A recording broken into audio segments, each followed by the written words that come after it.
Hey, what's up, everybody? It's Jermaine Morgan here with Jermaine Morgantv, and I'm here today with my brother and friend, Mr. Jerome Flood. We're going to have a little fun today. We're going to talk about a little bit of what he experiences on the road as a professional drummer and have a little fun grooving out.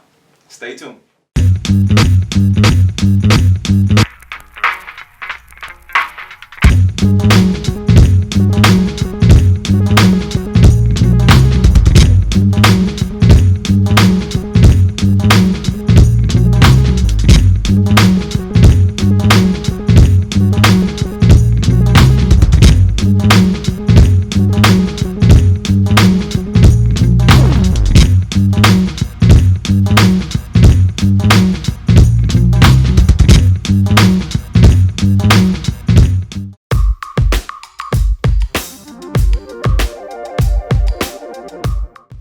So, dude, it's good to have you finally in the lab, man. We've been looking to link up for probably what, a year now or so. Yeah, it's been a while, man. It's been a minute, and finally got you here, man. So, yo, man, tell the people what you got going on currently, who you traveling with, what's going on, what's happening, that kind of thing. All right, so first of all, I play drums for August Alsina. Okay. Go on the road a lot, and the side things that I do is I sell lessons online on soundslice.com and on my own website, thefloodnation.com. Okay. Lessons include transcription of whatever I'm talking about or whatever I'm playing. Okay. And they have like slow down menus where if I'm going too fast, they'll just put it in slow mo. You can like scroll the little bar. Okay. And You have an album out too, right? I have a lot of albums out. Wow, I only knew about the one. So you have how many you got? I got 4 albums out. Wow, and they're all on iTunes, right? Yep, they're all on iTunes. Okay, sweet. And Amazon. Sweet. Okay. So, yeah, the first album has Music Soul Child singing on it, and it's more of it's like a instrumental album. Okay. And the second album is called the Flood Nation album, and it has more R&B on it, so there's a lot of singers on it. Okay. And then the third album is called Time Out, and it's really for drummers. So it's like I did a lot of odd time signature grooves, and then every track that I did, there's a play-along track to go after it, so everybody else can practice. Nice. And the fourth album is called Shed with Flood, and that's like I'm grooving for 8 bars, and then another 8 bars I'm soloing, and then the other 8 bars is like just cowbell, and that's for the person who's playing along to shed at that part. Okay. So yeah. That's pretty dope. That's pretty dope. So I want to ask this. I know, well, first of all, you mentioned that Music Soul Child was playing on your first record. Singing on your first record, and you did tour with him for a while, right? Yeah, I toured with him back in like 2010. Now, was that after the whole the drum off? Was that like right after that? That's the first gig? It was a couple years after that. Yeah, I won drum off in 2008. Okay. And then I got the gig 2010. Cool, man. That's really cool. The question I wanted to ask. So what made you? Because I got my own perspective on the whole lessons thing. So what made you want to do the lessons? Is it like a continuous flood of emails, or you just always kind of had a passion for teaching people? Like what was it for you? Yeah. So here's what it is. I don't mind doing drum lessons like one-on-one with people, but it's never consistent. It's always like, oh, maybe I'll come next week, or they just can never figure it out. So I get tired of that, and I don't like when I teach somebody something and then they come back next week and don't have it. So I'm your like, time's all right, wasted. yeah, I gotta figure out a way to like just do some stuff to help some people so they can help themselves at their own pace. Okay. So I was like, let me do lessons, online lessons. Yeah. Got you. And how, like, that process, I know how it works for me, but in your opinion, is that process, does it feel more beneficial all the way around for both parties?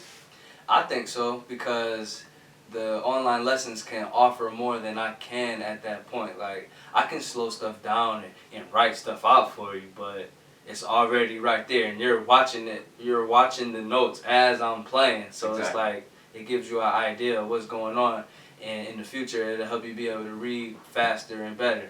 So yeah, I think it helps everybody. It helps me read better too. Yeah. Cause I'm like, wait, I did that? Exactly. Oh, okay, cool. And I've seen some of your stuff online, and it looks pretty affordable for any drummer on any level. And that's the cool thing, even with myself with doing the lessons. I don't know if people really understand the caliber of what they're getting for the price that they're getting it at. It's like you will pay for a 30-minute to an hour session with this person, and it's going to cost this. But this person takes the time out to actually make all of this available to you, where you can actually stop the video, slow it down, and that kind of thing, and you're getting way more than what you know from one of your favorite drummers, you know. So you it's can like download it on your phone too. Exactly. So you practice versus, okay, you're out on tour for the next 6 months. So if I'm a student of yours, I'm missing lessons for that whole entire time.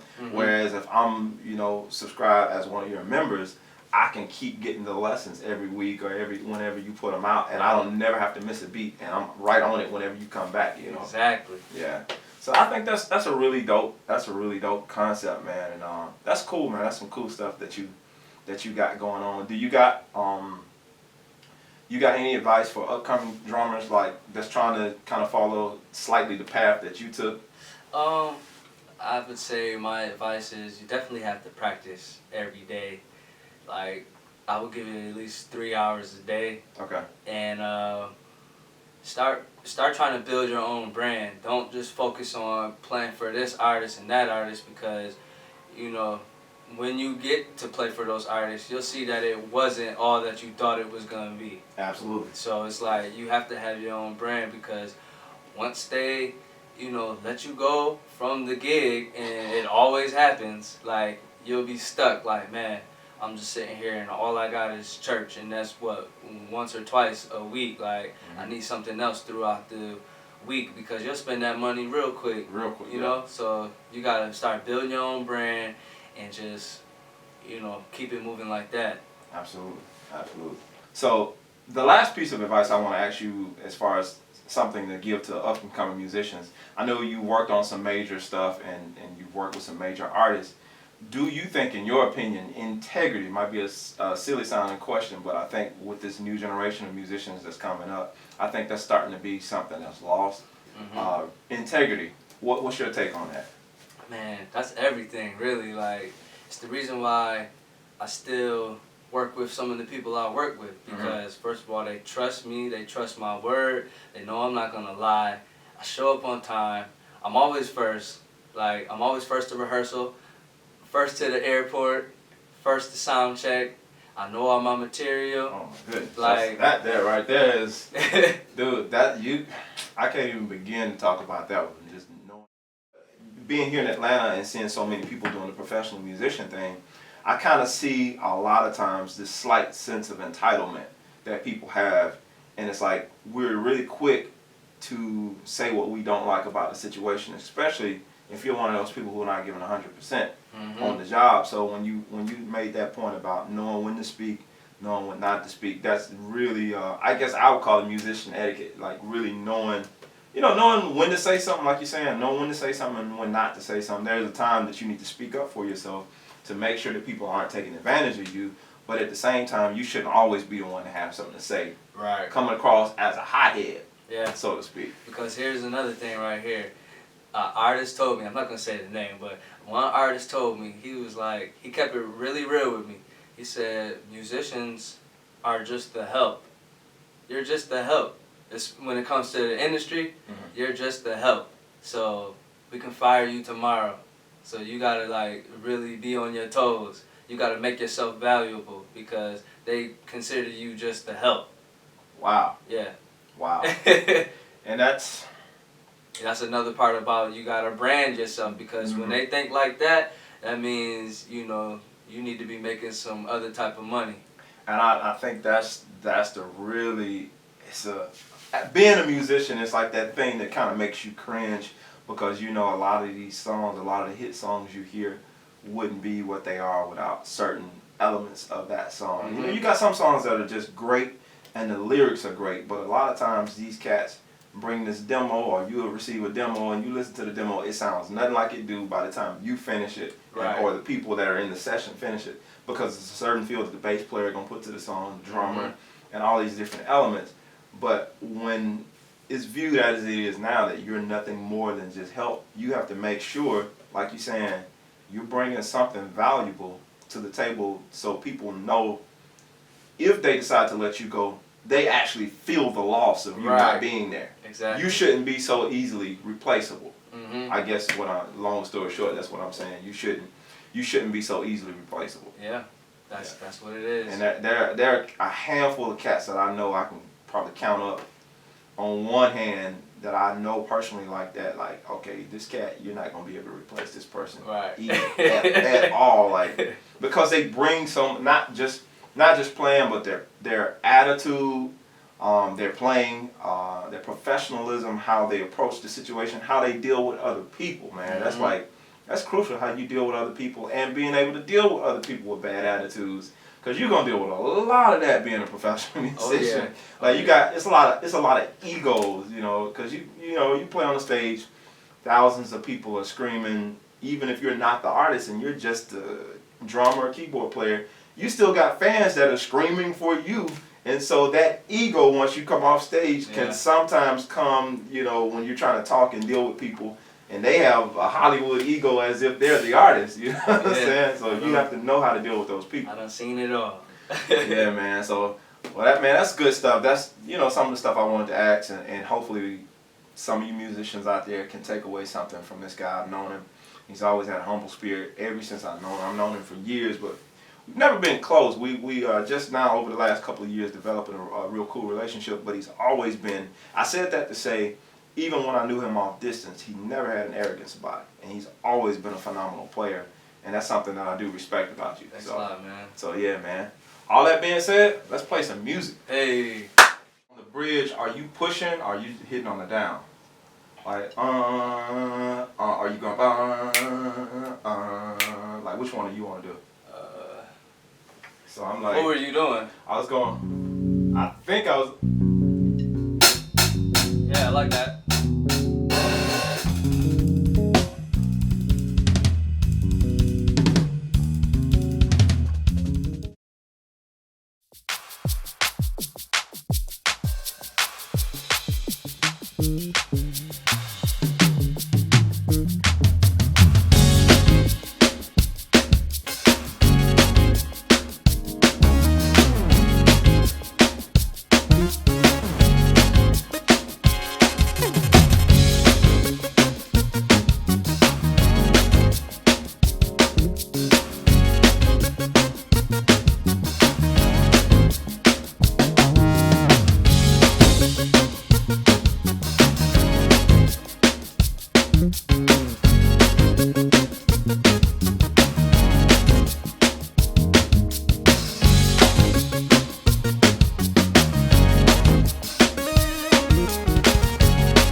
you.